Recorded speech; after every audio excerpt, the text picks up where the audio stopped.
Mainstream media, including Hollywood, is in free fall. Will celebrities and CNN anchors be any good at flipping burgers?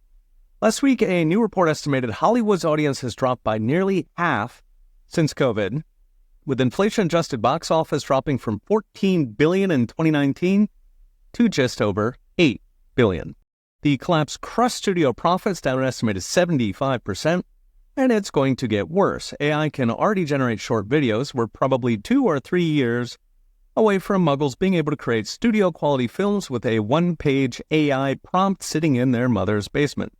It's even more glorious in mainstream media. 127 newspapers closed last year, with journalist jobs down 75% since their peak. MSNBC's audience is down 30% in a year. CNN is down 56%. In fact, the combined audience of MSNBC and CNN is now 1.2 million, which is 1 in 200 Americans. To give a flavor, election night 2016 had 71 million cable viewers. In 2020, it was 57 million. By last year, it was just 42 million. So 29 million viewers have fled. The median viewer at CNN is now 67 years old. At MSNBC, it is 71. Nearly 6 million Americans canceled their cable last year, while an upcoming pharma ban could wipe out 1 in 4 ad minutes. The industry is now desperately trying to shrink into its audience. Last year, there were 15,000 announced media layoffs. Paramount laid off 3.5%. The Washington Post fired 4% of its workers. Both CNN and woke Disney fired 6%.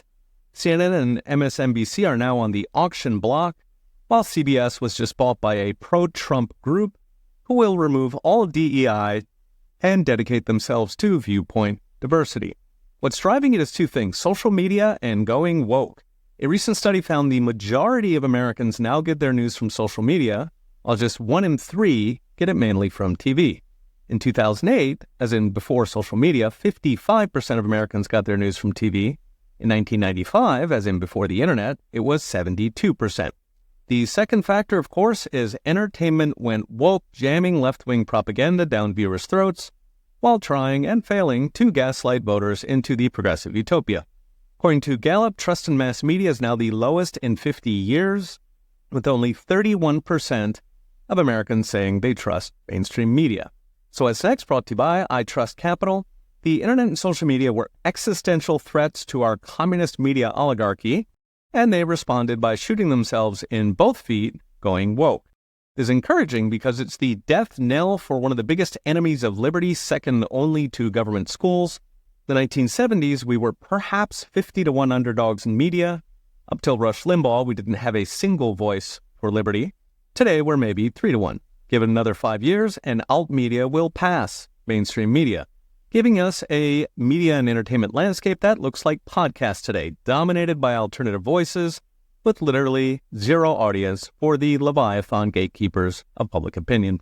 A new episode of the podcast just dropped, rounding up all these stories from last week. Search Peter St. Onge wherever you enjoy your podcasts. Okay, we'll be watching. See you next time.